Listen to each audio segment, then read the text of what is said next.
We've got Coach Greg McDermott. We'll start with a statement, then we'll take questions. You know, it was a great basketball game. We didn't care who won, but obviously I cared who won, and the wrong team won.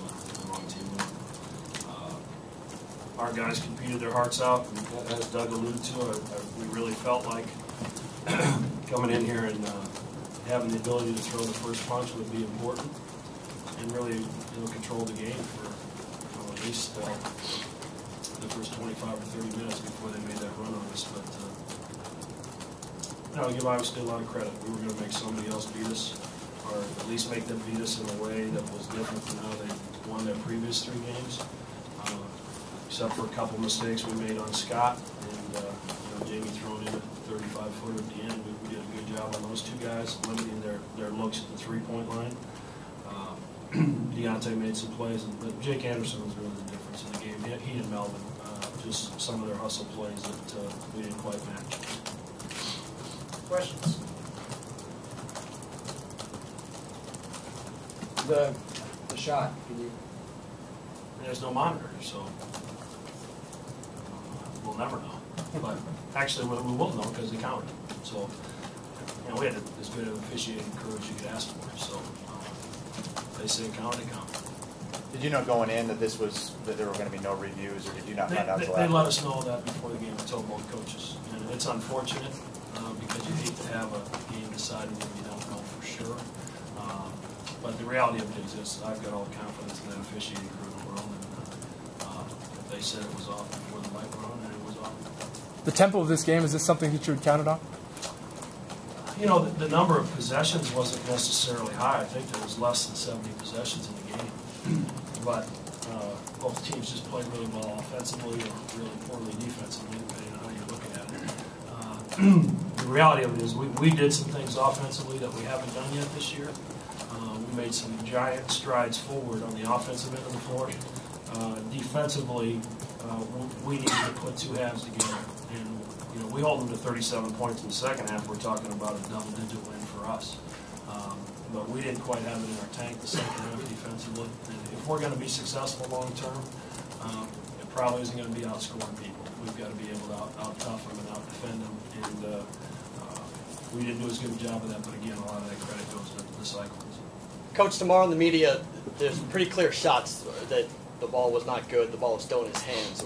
How do you address that with the team once they see it? We have no rearview mirror in our car.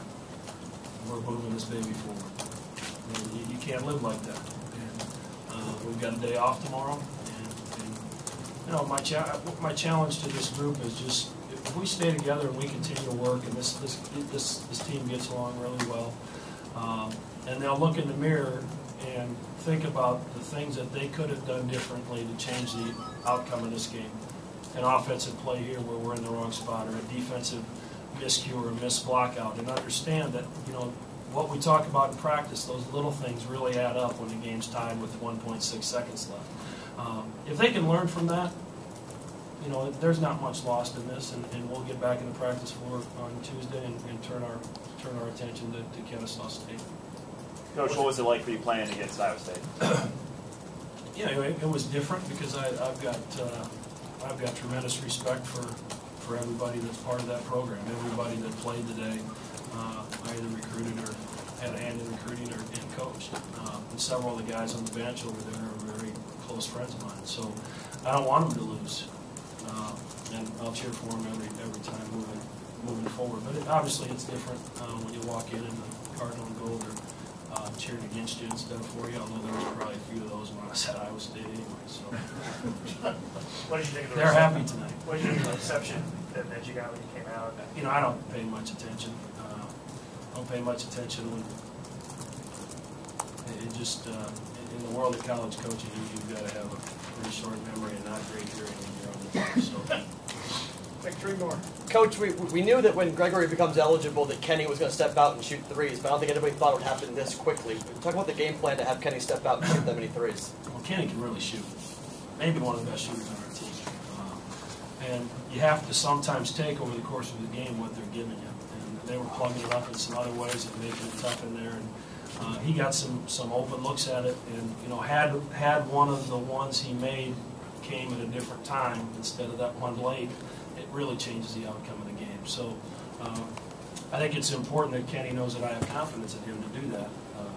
But we made some baskets down low. Doug battled down there. Wayne did a good job, and Kenny made some baskets around the rim as well. But you know, we're going to give him the flexibility to go ahead and shoot that.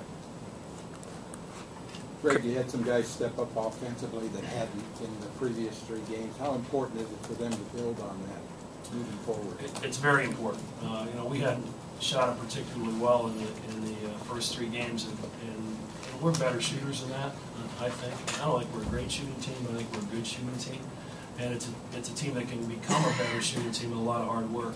But to have Caleb and Darryl get off to the starts that they did was really huge for this game, because people are going to look at us and look at Doug and Kenny and what Antoine's doing, and then who you're going to help off of. You look at the numbers, and it's probably our wings. But they stepped up, made some baskets today, and then I thought Antoine Young was the best player on the floor the second half. He was terrific. I thought he controlled the game the first half with his decision making and get the ball to his teammates, but he went and got some baskets for us when we needed them that second half. You had a longer embrace with Vanderbeek and going through the line than other players. What did he say to you? You know, He said something to you. You know, I really care about Jamie. I always have, and you know, I'm happy for him, and I'm glad that he's in a situation where he's really valued. A valued member and an important member of what's going on with their team this year. You know, last year was tough on him. He had prepared for it. It was going to be an important year, and he was a key to that puzzle with what he's doing now. And now he's getting to see that through. So I just told him I was proud of him, and he knows that I'm always on his side. Thanks, Coach. Thank you, guys.